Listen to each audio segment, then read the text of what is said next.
this is the group of us, 30 people. This was one of our translators.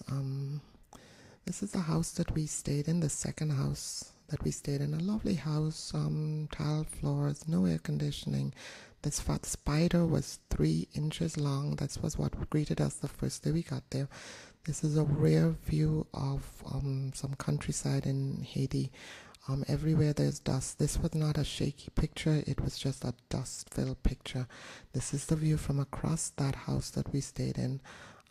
Garfield noticed that there was a wire running from one house to the other. Apparently they were stealing electricity from one house to the other.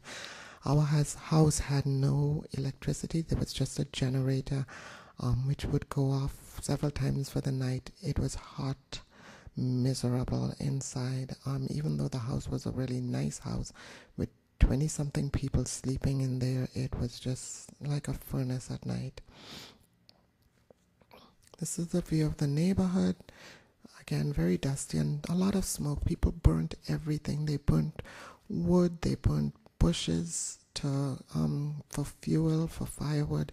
I spent one night at a hotel, and this was the hotel, $40 a night. It was actually very, very nice, and it was probably the only good night's sleep and the only shower I had for the entire week. There was breakfast included in the meal. It was spaghetti. This is the room back at the house that I first showed you. I slept on this floor, on this mattress here, and somewhere you're going to see a fan. The fan is broken. It points up to the ceiling, but that was the only fan that we had in a 90-degree house. That bag is mine, and I lived out of that bag for the week. As I said, it was a beautiful house. It wasn't meant for 20 people. This is the rest of the rooms. These are the tubs that they filled with water, and we would have tub baths, well, basically cup baths. We got it down to a science. You could bathe with 20 cups of water, and that's as much as you could have because there wasn't that much water. The rest of the house, other rooms, basically 3 or 4 people to a room. This was the nicer bathroom where the women had their bath. Again, a cup and a bucket. These are the goats that they killed for us. It was a lovely meal, and it was a lot of fellowship. Very nice. We didn't let the Americans see the goats being killed, though. They wouldn't have eaten anything. Here we are on the last night, having a buffet and just laughing, talking, and remembering the week. Everybody was exhausted. We worked 13, sometimes 14-hour days. Here is a little gathering where they thanked us. Again, the mayor was there. The bishop of the town was there, and I commented to him that maybe they should unlock the condoms and let people not have to have so many children. We're back in Port-au-Prince. The UN vehicles everywhere with guns, AK-45s sticking out of their trucks. It was a very unsettling sight. Again, people everywhere, buildings collapsed. The stench was just unbelievable. This is a housing development, and this is another housing development. People living under sheets. This is a house that collapsed.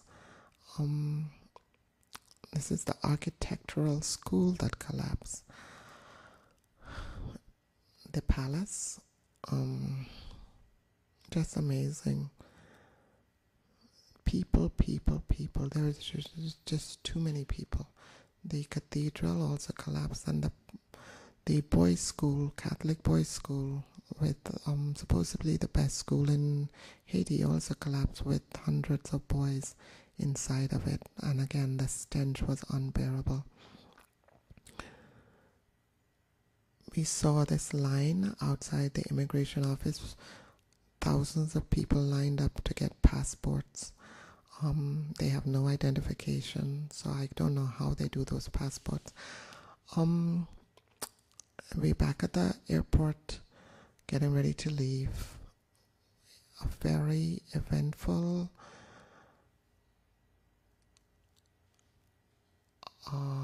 just unimaginable week.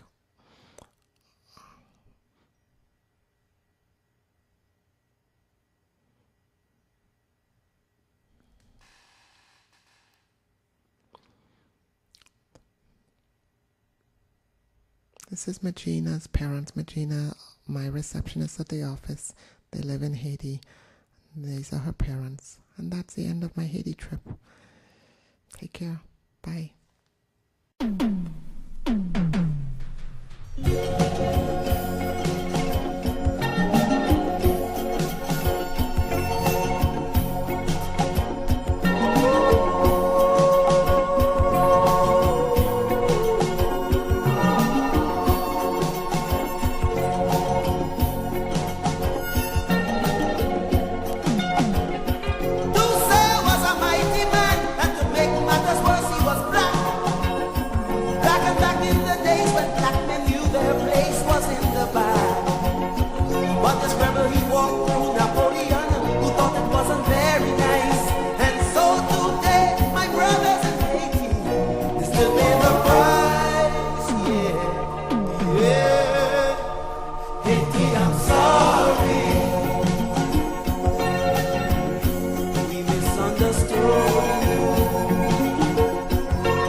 Rien n'importe plus à mes yeux maintenant que celui d'exaucer.